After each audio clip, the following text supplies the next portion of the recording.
Assalamualaikum warahmatullahi wabarakatuh. Perkenalkan, nama aku Salma Septiani. Aku dari Universitas Muhammadiyah Tangerang, kelas P2K Akuntansi semester 6.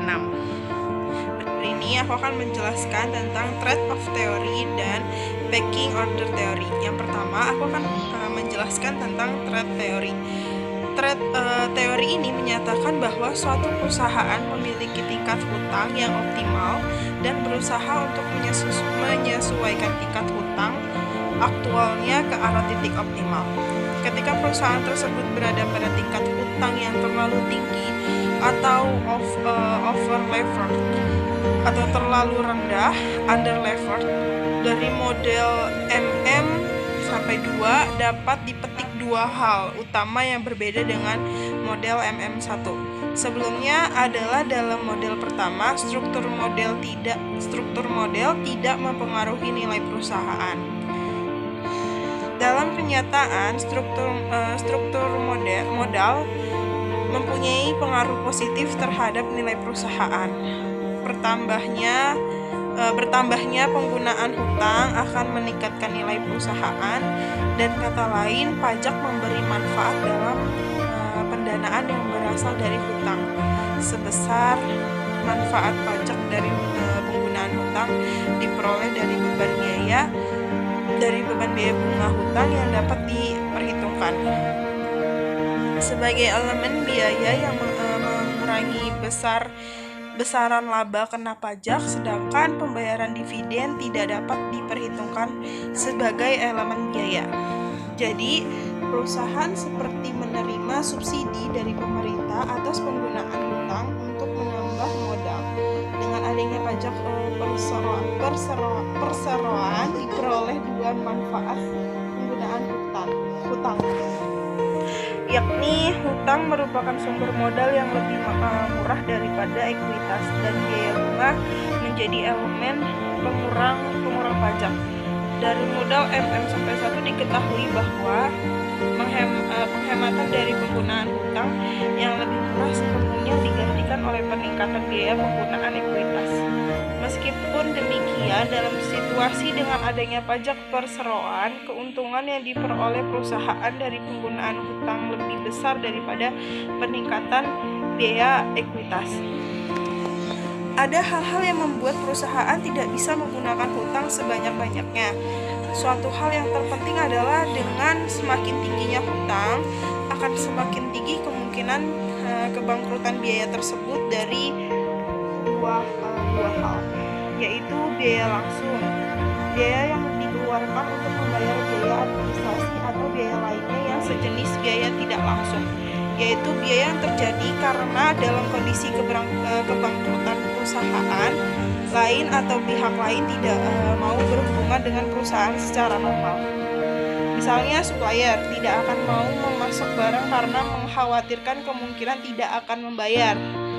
Biaya lain dari peningkatan hutang adalah meningkatnya biaya keagenan antara pemegang hutang dan pemegang saham akan meningkat.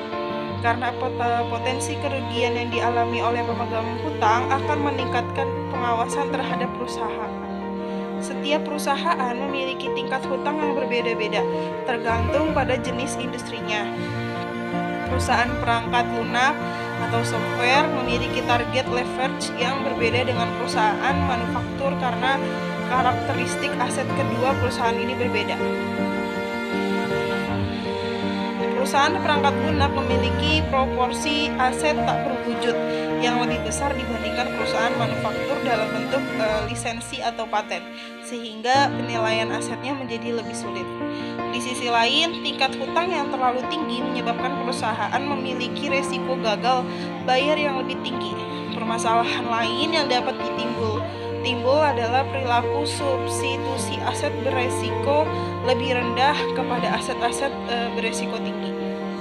Perilaku ini timbul karena kerugian atas aset-aset beresiko tersebut berdampak lebih besar terhadap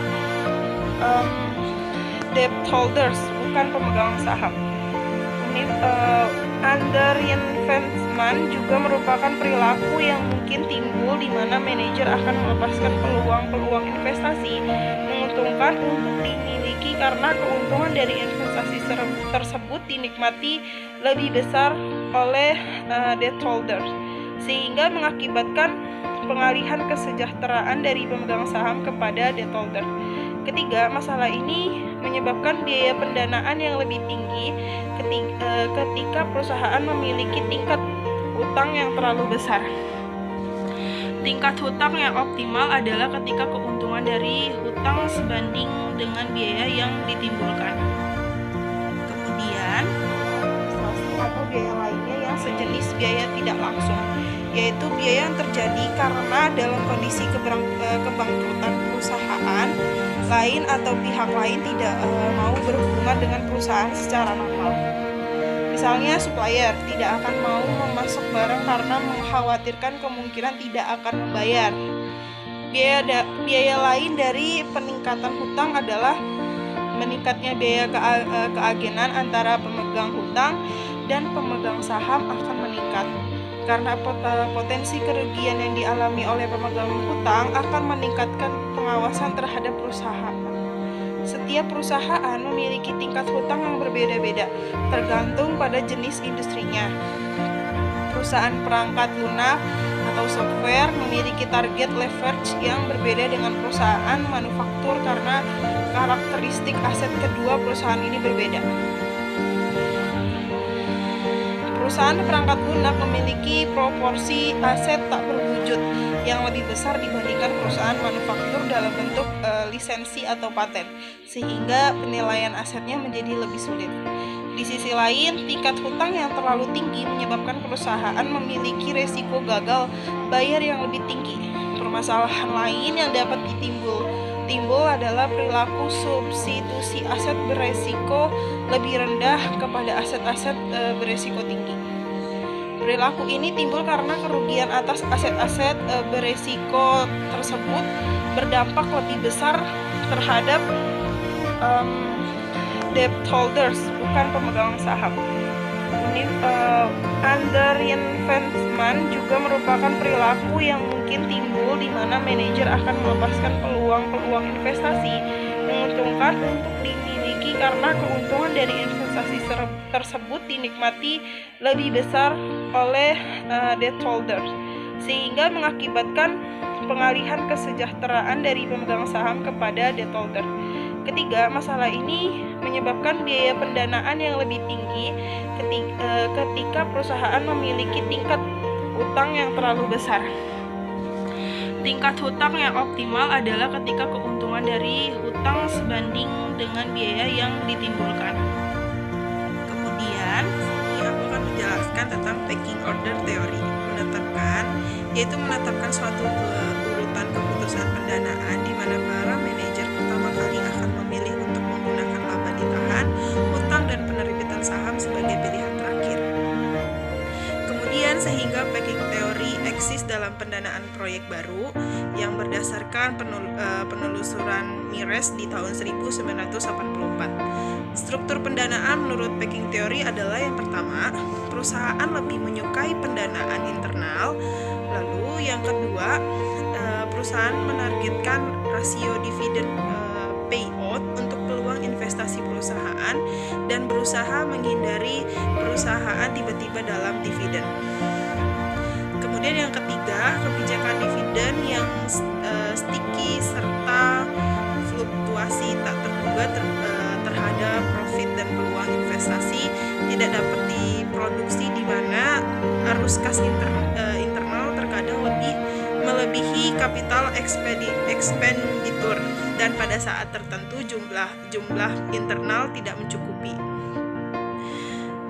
Yang keempat, perusahaan jika membutuhkan sumber pendanaan eksternal, pertama perusahaan akan memilih sumber yang lebih aman, yakni dengan hutang, kemudian dengan surat berharga, atau kemungkinan sekuritas campuran seperti obligasi konvensional dan ekuitas sebagai pilihan terakhir.